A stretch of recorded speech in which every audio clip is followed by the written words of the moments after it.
Bonjour, dans votre émission Pactour TV, nous avons aujourd'hui le plaisir d'accueillir Baptiste Van de Trieve, porte-parole de Thomas Cook. Bienvenue et merci d'avoir répondu à notre appel. Avec plaisir. Alors, dites-moi, Thomas Cook, c'est un généraliste ou un spécialiste? C'est un multispécialiste parce qu'il n'a pas une spécialisation, il a plusieurs spécialisations. C'est grâce au multispécialisme qu'on arrive aujourd'hui à beaucoup de différents produits en spécialité. Alors, est-ce que vous surfez un peu sur ce qu'on appelle les tribus sportifs, les tribus archéologues, les tribus aventures? Est-ce que c'est pour ça que vous avez un peu changé votre, disons, stratégie de généraliste? Vous savez qu'environ on sort 26 brochures par an, dont les vacances à moto, qui est une nouveauté depuis 2 ans, les vacances sport, Thomas Cook Sport, etc. Donc oui, en effet, là on arrive dans tout type de tribus, tout type de public qui n'arrivait pas ou où le tour opérateur ne s'adressait pas à ce public jusqu'il y a quelques années. Aujourd'hui, on le fait grâce à un multispécialisme de Thomas Cook, en effet.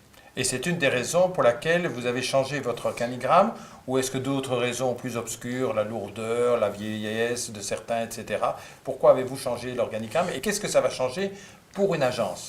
Vous savez qu'on a créé donc beaucoup de nouveaux produits, beaucoup de nouveaux segments, et on comprend très bien comme tour opérateur qu'il faut un spécialiste pour chaque produit. Si vous n'êtes pas un spécialiste de vacances à moto, vous ne pouvez pas créer des produits ou des vacances de moto ou à moto.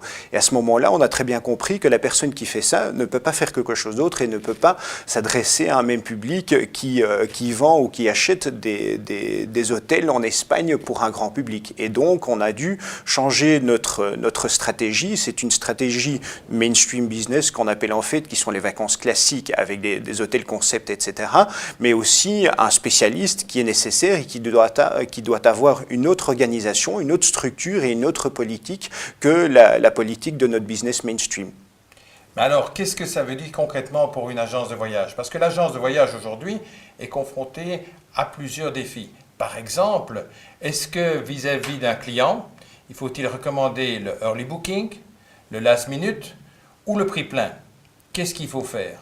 Pour répondre à cette question, je pense qu'on a une réponse très claire. Vous savez qu'on donne aujourd'hui une garantie pour réservation rapide au client, où on garantit au client que s'il réserve ses vacances maintenant, on lui promet qu'il payera moins pour ses vacances que dans quelques mois. Et donc, il a tout avantage à réserver maintenant parce qu'il profite d'un bon prix, mais aussi d'une très grande flexibilité et d'un choix le plus large dans le marché à ce moment-là.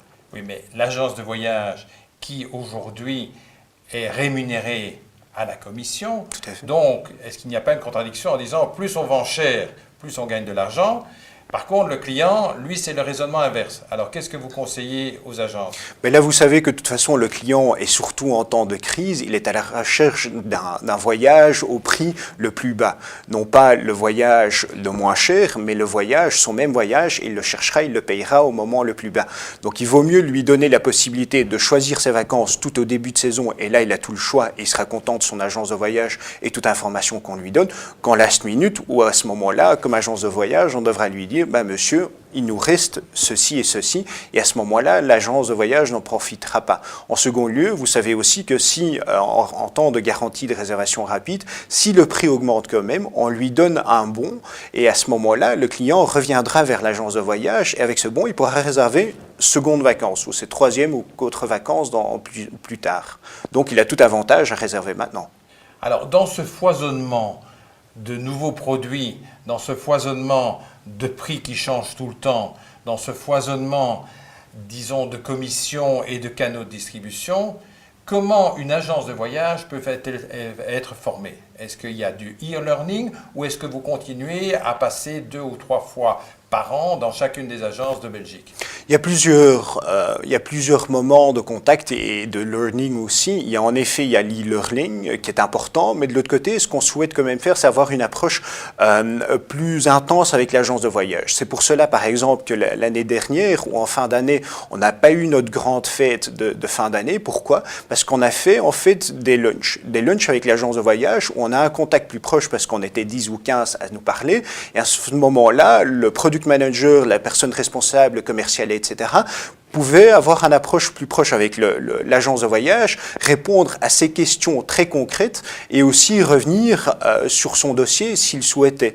Et c'est quelque chose que vous reverrez dans les prochains mois du côté mainstream, mais aussi du côté specialist business, tout à fait, oui.